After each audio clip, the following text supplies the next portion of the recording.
राजेंद्र दादा ने हमको बहुत अच्छे ढंग से उठाया है। भगवान दादा को भी अच्छे ढंग से उठाए।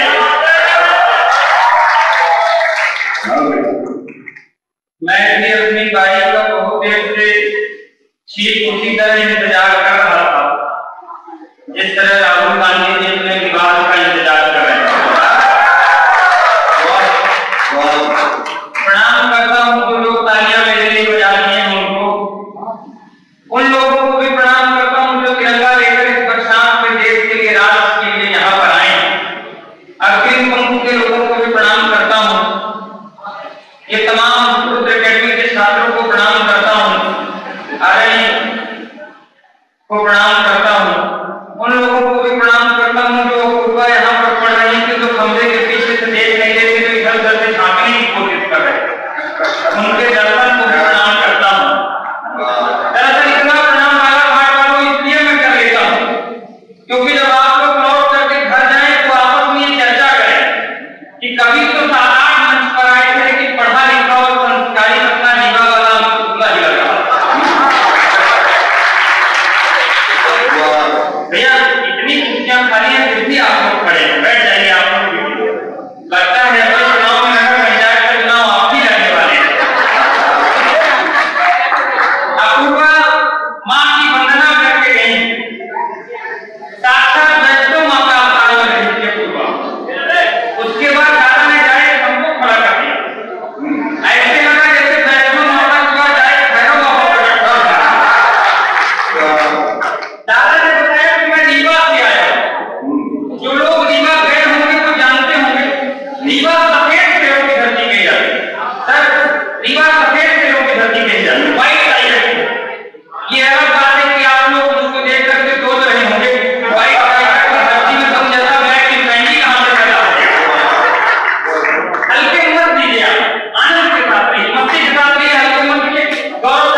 होता है।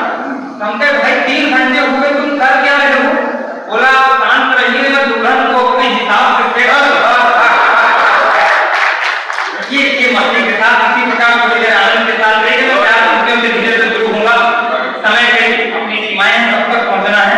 मस्ती के साथ ज्यादा प्रेम मोहब्बत सुनाने की जरूरत नहीं है। ये कविताएं सुनाएंगे जो आई हैं, अब पूरा सुनाएंगे आपको। मैं क्या प्रेम मोहब्बत ज्यादा सुनाने लायक है भी नहीं।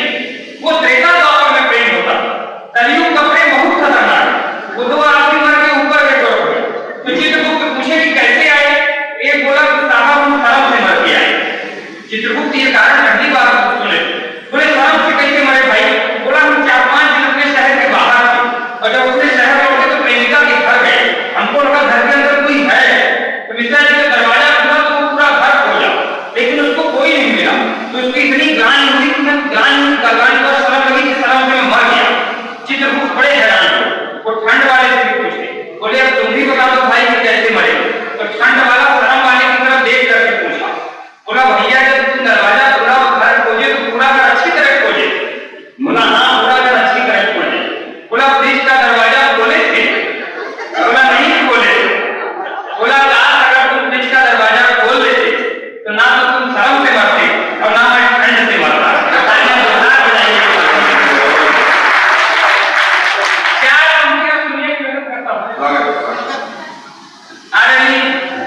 दिग्विजय सिंह जी ने जब 70 वर्ष की उम्र में दूसरी बार विवाह किया तब भी मैं चुप रहा। जलोटा जी ने जब दूसरी बार 65-70 वर्ष की विवाह किया तब भी मैं कुछ नहीं बोला। लेकिन सुष्मिता सेन जी ने जब ललित मोदी जी से विवाह कर लिया तो आपस तुम्हारे युवा महासंघ की तरफ से एक सुनिए लड़कों से ज्यादा ब्याह बूढ़ों के जो हो रहे हैं, लड़कों से ज्यादा ब्याह बूढ़ों के जो हो रहे हैं, देश के कुमारों में भी बंद होना चाहिए। आनंद लीजिए तो मस्ती के साथ सुनेगा, एडवांस पेमेंट मत करिए, सुनने के बाद आनंद लीजिए। लड़कों को ज्यादा मजा आता है इसमें। लड़कों से ज्यादा ब्याह बूढ़ों के जो हो रहे हैं, देश के कुमारों में भी बंद होना चाहिए। कामिनी का मोह कोई भावरों को जो फंसा ले, कामिनी का मोह कोई भावरों को जो फंसा ले, फूल में नया चमक रंग होना चाहिए। रोज नई सुंदरी जो बूढ़ों से विवाह करे, नहीं ऐसा कोई छल छंद होना चाहिए। और आखिरी पंक्ति में मजा आ जाए तो ताली इतने बजे कि ये कानून पास हो जाए। रोज नई सुंदरी जो बूढ़ों से विवाह करे, नहीं ऐसा कोई छल छंद होना चाहिए। बाल ब्याह जैसी कुप्रथा तो बंद हो गई है, वृद्ध ब्याह भी छोड़ो बंद होना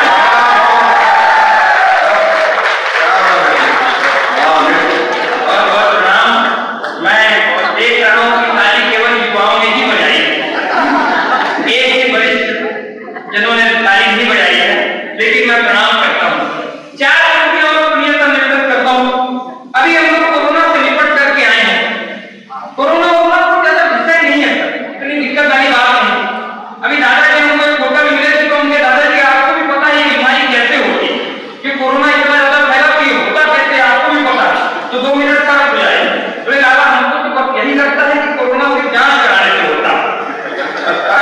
ये कारण में पहली बात है कि गौरव भैया खांसी आए तो उनके भैया जांच कराइए, बोले जांच नहीं कराएंगे पक्का नहीं कराएंगे। हम इनको जिला अस्पताल ले गए, सामने डॉक्टर बैठा था, बोले हमको खांसी आती है बुखार है, तो बोले जांच कराइए, बोले जांच नहीं कराएंगे सर, बिना जांच के वो जानेंगे कि हमको है कि नहीं। वो बोला ऐसे कैसे हो सकता है? देश के बड़े कवि 2 मिनट तक सोचे और डॉक्टर का मास्क नीचे किए, उसके मुंह में 3-4 बार खांसे, बोले सर आप अपनी जांच कराइए, अगर आपको निकले तो मतलब हमको भी है। तालियां एक बार जोरदार हो।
की असमत में उठती जाती है। वाह